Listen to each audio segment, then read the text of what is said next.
The crystal chandeliers of Lou Maison cast elegant shadows across white tablecloths as I adjusted my simple black blazer, a deliberate choice from my plain poor wardrobe. Victoria, my older sister, held court at the center table, her Chanel suit and perfect highlights screaming old money to her wealthy clients. I watched her lean in, that familiar conspiratorial smile playing across her lips as she stage-whispered about her struggling sister. "I'm Olivia Thorne, though my family prefers to call me Liv, diminutive, like everything else they think about me. At 34, I'm supposedly the family disappointment, the cautionary tale Victoria loves to share with her investment clients. Poor Liv, she'd say, still living off her savings, couldn't hack it in finance. If they only knew those savings were worth $4.2 billion as of this morning's market opening. Liv, darling." Victoria's voice carried that precise mix of pity and condescension she'd perfected over years of practice. "So glad you could join us. Though." She glanced meaningfully at my off-the-rack blazer. "You really should have mentioned it was at Lou Maison. You could have borrowed something more appropriate." I took my assigned seat, the one furthest from her important clients, of course. "The blazer's comfortable," I replied, watching her wince at such a pedestrian consideration as comfort. "This is Harrison Blake," Victoria gestured to the distinguished-looking man beside her. "He's considering having our firm manage his technology portfolio." Her emphasis on "our" made it clear which sister she meant. "Harrison, this is my sister Liv.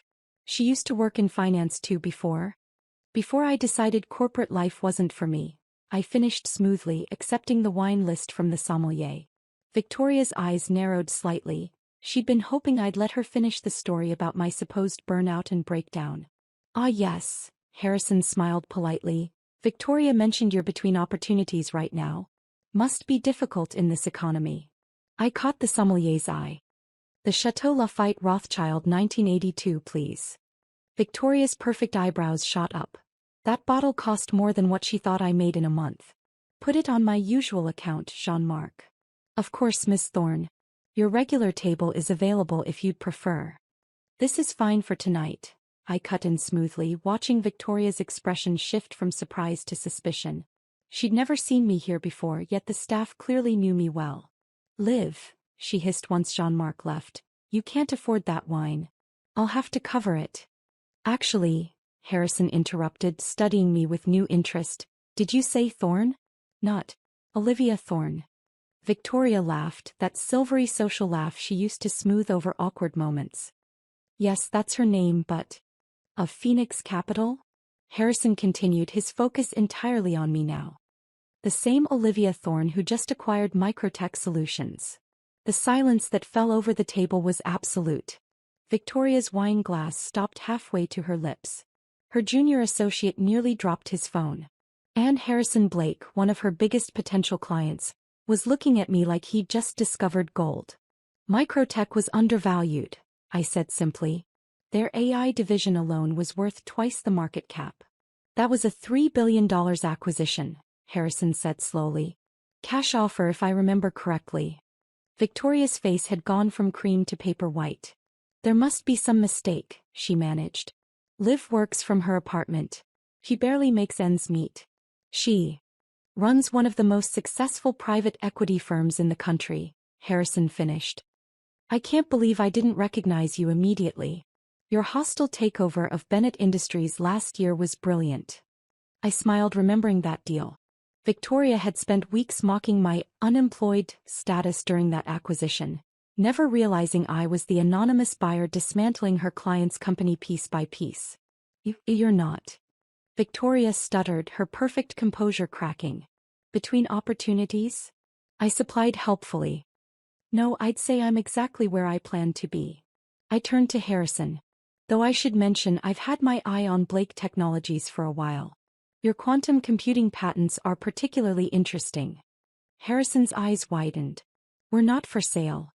"Everything's for sale at the right price," I replied, accepting the wine as Jean-Marc returned. "By the way, Victoria, don't worry about the wine. I own the restaurant. Have since last year." Victoria's hands were trembling now. The careful narrative she'd built about her failure of a sister was crumbling in front of her most important client. "Why didn't you tell me?" she whispered. "You never asked," I said simply. Too busy telling everyone how I couldn't handle the pressure, how I was living off dwindling savings. It's amazing how much you can accomplish when people underestimate you. Harrison was already pulling out his business card.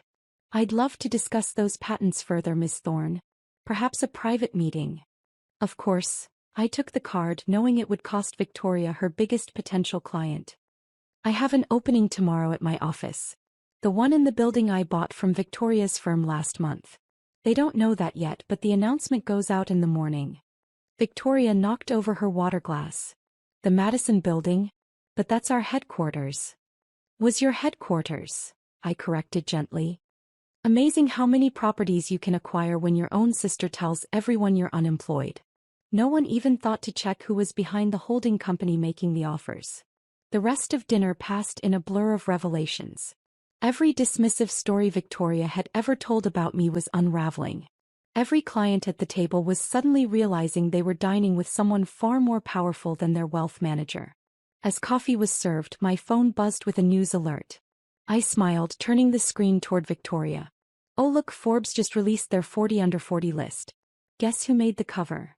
She stared at my photo at the headline declaring me, investment's new queen, and something finally broke. All this time, she whispered.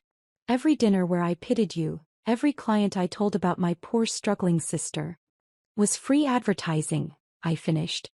Nothing makes people underestimate you quite like family convinced of your failure. I stood, straightening my deliberately modest blazer. Harrison, I'll have my office send over the acquisition paperwork in the morning. Victoria, you might want to start looking for new office space. I hear rents are quite high these days. As I walked out of Lumaison, my phone buzzed again. A message from our mother. Victoria just called in tears. What did you do? I smiled, typing back. Nothing much. Just showed her that sometimes the biggest success stories are written in silence. Tomorrow the full scope of my empire would become public. The acquisitions, the properties, the companies I'd built while my family dismissed me as a failure. But tonight, watching Victoria's perfect world crumble over a bottle of wine I owned, was satisfaction enough. Because sometimes the best revenge isn't proving people wrong. It's letting them realize they never really knew you at all.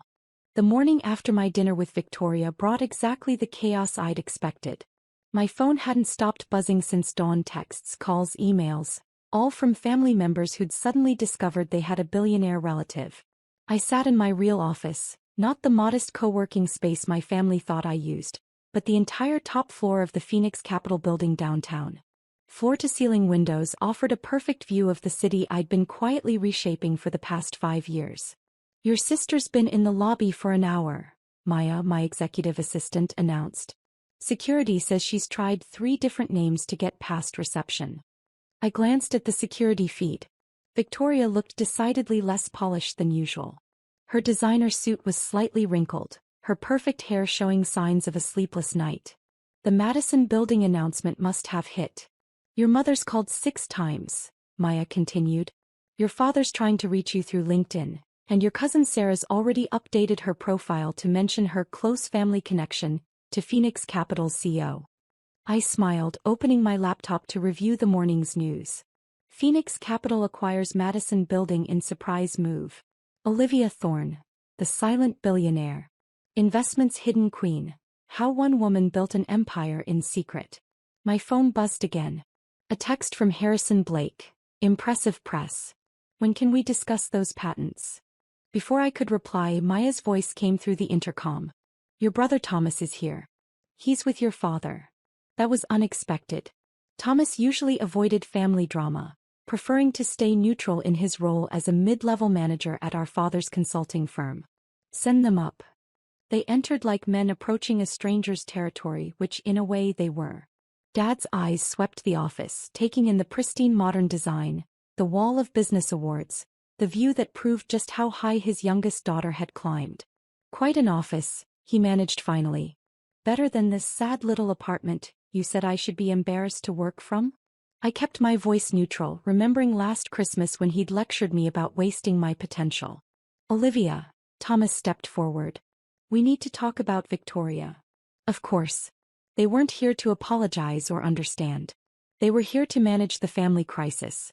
She's destroyed, Thomas continued. The Madison building was her biggest client portfolio. Without it, she'll have to actually earn her success instead of riding on client connections and family names? I supplied. You could have warned us, Dad burst out. All these years watching us worry about you, letting you think exactly what you wanted to think. I cut in. When did any of you actually ask about my work? My goals? My dreams? Victoria was too busy using me as her cautionary tale.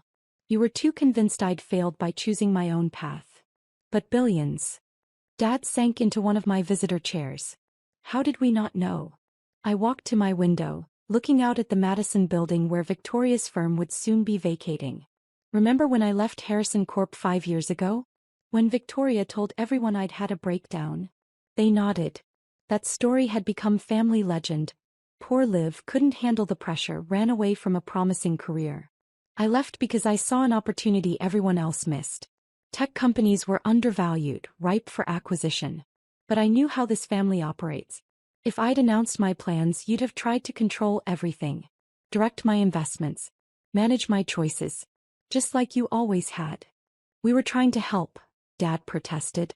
No, I turned back to face them. You were trying to control. So I let you think I'd failed. Used my trust fund as seed money, lived modestly, worked in secret. Every time Victoria mocked my little apartment, she had no idea I owned the building. Every time you lectured me about responsibility, I was closing million-dollar deals. And now? Thomas asked quietly. Why reveal everything now? I smiled, picking up a folder from my desk. Because now I'm fully positioned. Every property, every acquisition, every piece exactly where I need it to be. I handed him the folder. Including Dad's company. Dad stood up so fast his chair nearly toppled. What? Phoenix Ventures, the holding company that's been buying shares in your consulting firm for the past year? That's me.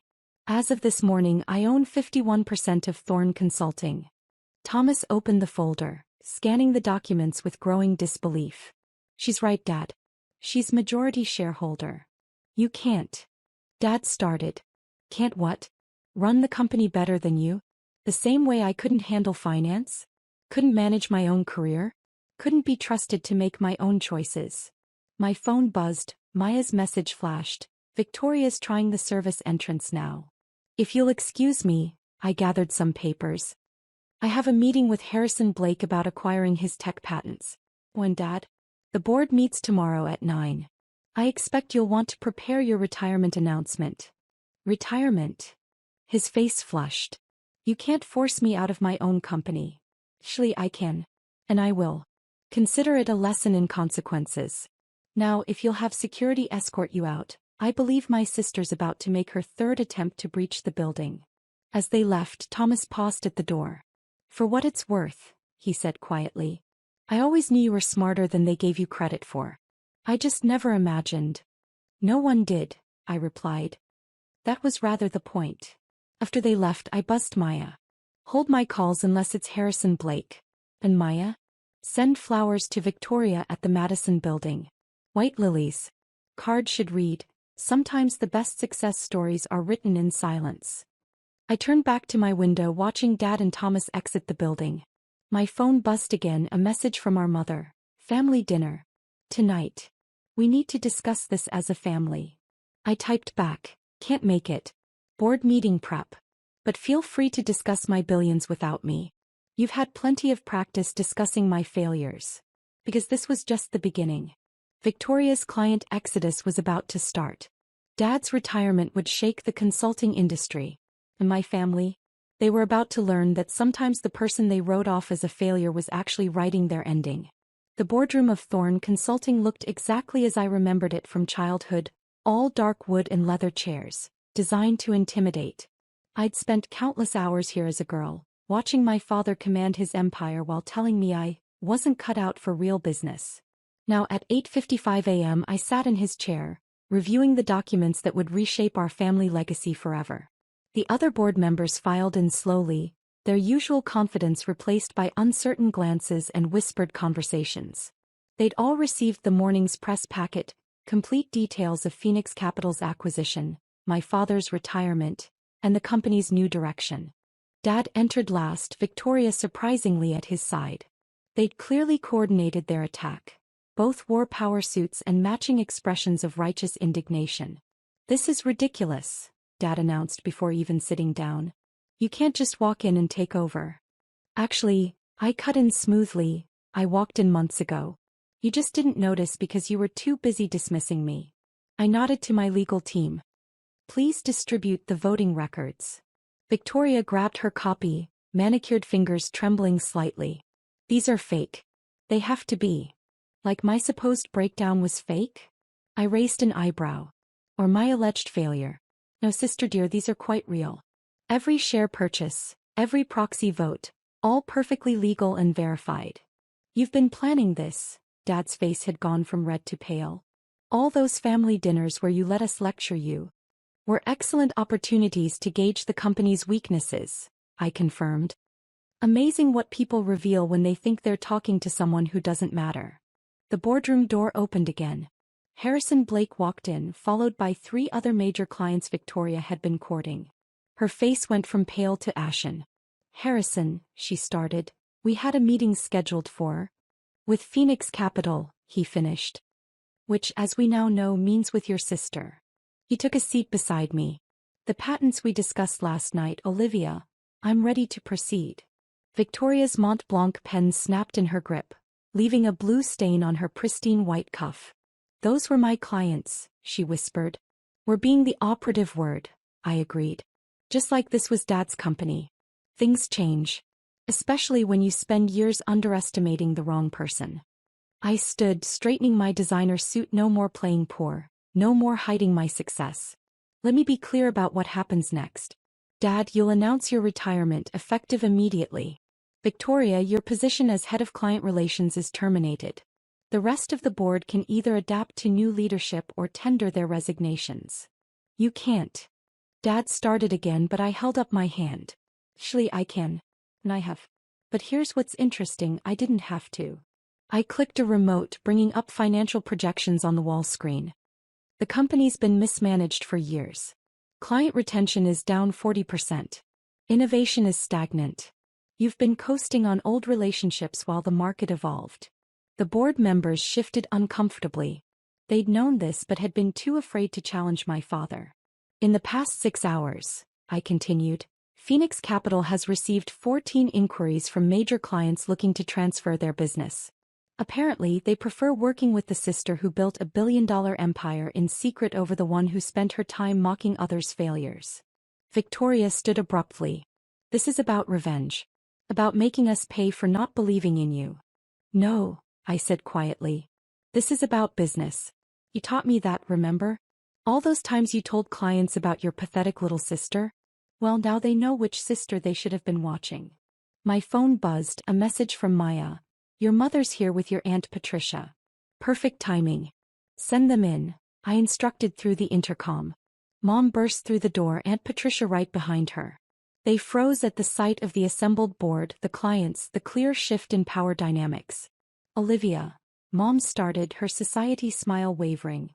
"Darling, this has gone far enough. We're family." "Funny," I interrupted. "We weren't family when you let Victoria spread rumors about my mental health. We weren't family when you excluded me from events because I was embarrassing. We weren't family last month when you all laughed about my sad little startup at Sunday dinner." I clicked through to the next slide. Phoenix Capital's complete portfolio. Properties, companies, investments spanning 6 continents. We're only family now because I'm worth billions. And that's exactly why this company needs new leadership. The board won't stand for this. Dad tried one last time. The board already has. I nodded to Harrison, who produced another folder. As of this morning, he announced, Phoenix Capital has voting agreements with 82% of shareholders. This transition is happening, Robert. The only question is whether you'll retire gracefully or be removed. Dad slumped in his chair, decades of authority draining away. Victoria's perfect makeup couldn't hide her tears. And Mom just stared at me like she was seeing a stranger. In a way she was. Maya will show you out, I said calmly. Your retirement package is generous, Dad. Victoria, your severance will be fair. Consider it a lesson in the danger of underestimating people. As security arrived to escort them out, I turned to the remaining board members. Now, shall we discuss the company's future? I have some thoughts on modernization. Later that evening, I sat in my office reviewing the day's press coverage. The business world was buzzing about the silent billionaire who'd orchestrated one of the most elegant corporate takeovers in recent history. Victoria's client list had already started defecting to Phoenix Capital. Dad's retirement announcement was drafted and scheduled for morning release. My phone buzzed with a text from Thomas. For what it's worth, I'm proud of you. Always knew you were the smartest one in the family. I smiled, remembering all the family dinners where they'd dismissed my potential. All the celebrations I'd attended in simple clothes, letting them think I couldn't afford better. All the times Victoria had used me as her cautionary tale. Maya appeared in my doorway.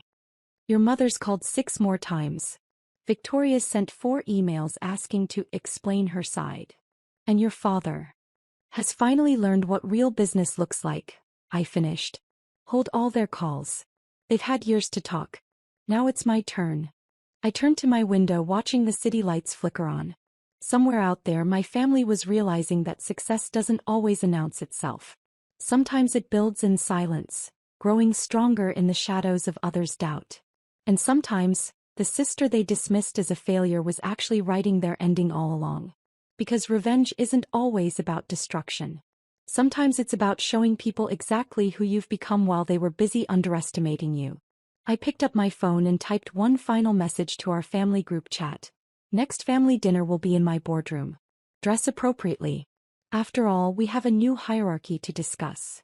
Then I turned back to my empire, the one I'd built in silence while they counted my failures. Because sometimes the best success stories are written by the people no one thought to watch. And I was just getting started.